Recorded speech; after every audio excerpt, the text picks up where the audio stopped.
eastbound first-class mail and express train was getting ready for its departure out of Las Vegas, Nevada. The train had 4 engines and 15 cars in the consist, with ATSF F units 41, 41A, 41B, and 41C. Behind the F units were 11 baggage cars, 1 express refrigerated car, 1 combined baggage coach car, 1 smoking car, and finally a business car. It was unclear how many crew members were on board in the cab of 41, but here's what we do know. In the cab of 41 was an engineer, a conductor, and a fireman of interest in this video, a man by the name of PC Caldalelli. I'd like for you to keep that name in mind, because we will get back to him soon.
Around 100 miles away was ATSF or Santa Fe train number 19 getting ready for its departure out of Roughton.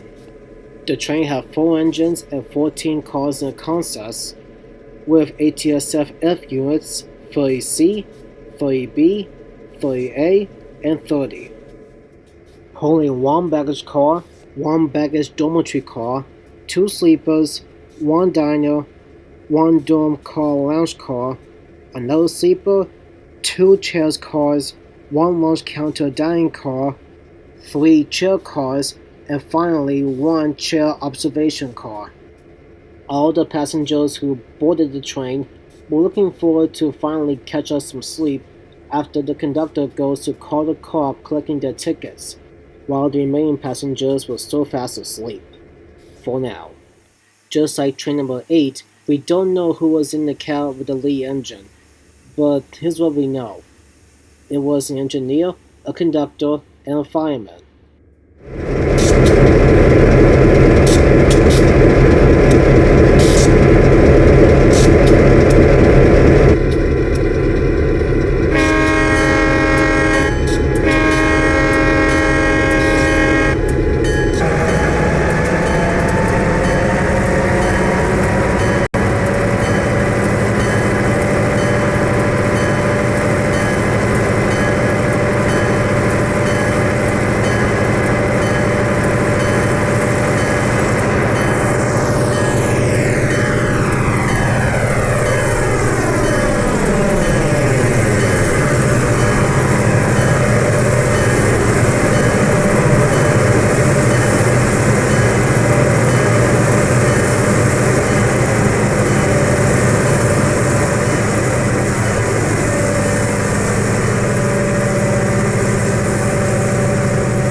The next few minutes in the early morning darkness was completely normal.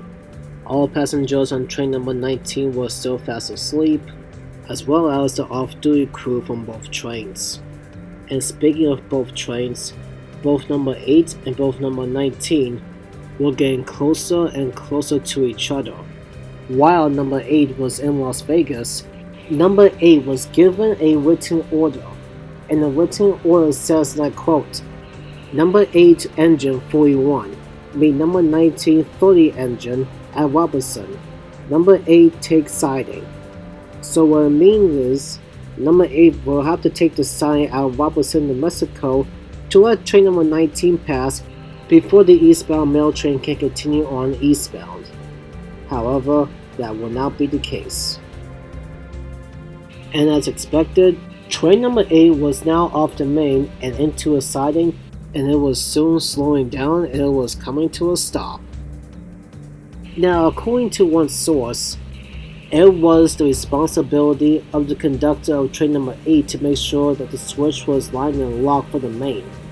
But the fireman of train number 8 decided to do it himself instead, which is kind of unusual. But let's not get ahead of ourselves.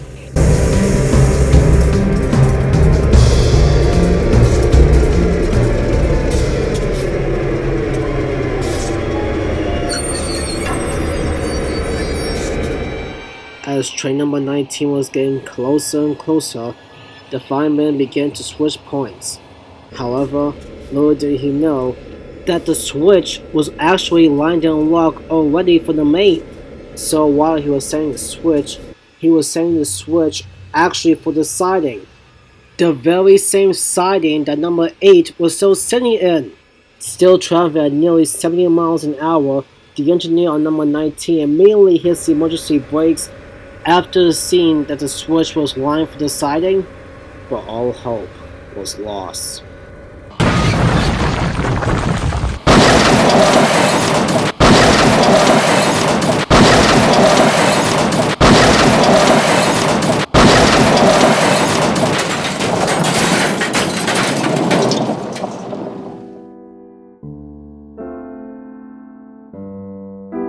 The two trains collide head-on with one another at 3:01 a.m., with 19 going at 63 miles an hour.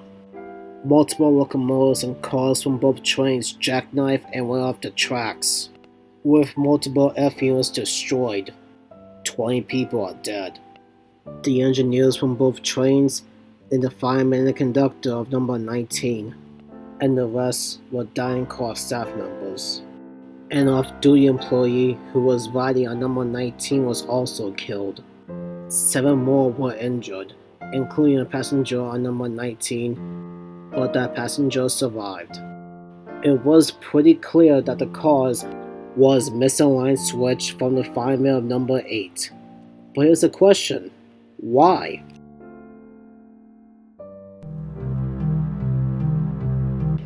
First, the switch. If you want your train to pass on the main, make sure the right side of the rail gap touches the tracks so the train can pass on the main.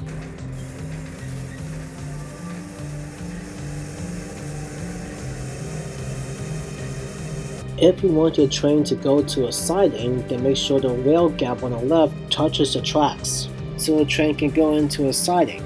Okay, so I am not an expert at this, but to learn more on rail switches, consider watching this video in the comments down below. But my point is, I'm trying to bring up, misaligned switches has unfortunately occurred on the railroad for years, like at Granville in 2005, Cactus, Texas in 2006, Roswell in 2015, etc., etc. To learn more on those disasters, consider watching those videos in the description below. The second one was a theory on why the fireman did not see the switch was lined for the main. Because 18 is going to be 19, 18 headlights were either dimmed or turned off. It's usually common to do that to prevent the train crew from being temporarily blind. In fact, it happens all the time, even to this day. If there are two trains heading in the opposite direction on different tracks, they would dim the headlights to prevent the crew from being temporarily blind. So obviously if the headlights were turned off, the fireman would not see the switch at all. Even if the headlights are dim, depending how close it is to the switch, it would still make very little sense if the train was still far away from the switch, and the fireman would not have seen the switch at all in total darkness. Well, unless he had a flashlight on with him, but I highly doubt he did. And finally, the fireman himself. So, why did he set the switch for the siding? Was it accidental? Was it sabotage? Well, according to a 1956 newspaper, it may seem like it was accidental. In an interview, he was asked on why he made that error, and he said, and I quote, "I don't know. I was passed after the accident." The fireman took a medication after seeing his physician, and he went to bed all day, perhaps still being traumatized after what he did in the accident. And at one point, he said in an exclusive interview, and I quote, "I don't feel good." He also did not give out any details from the accident. Perhaps does not want to talk about it at all. Perhaps does not want to think about it at all. In the end, the ATSF airfields from both trains that suffered catastrophic damage was presumed scrapped, while the rest were repaired and returned to service. And to this day, it was unknown what happened to the fireman after the accident. Was he suspended? Was he taken out of service? Did he resign? Or was he fired? That we'll never know. It's been 67 years since that collision occurred, but unfortunately, it pains me to say it. The lessons from the misaligned switches have not been forgotten, but those are different stories.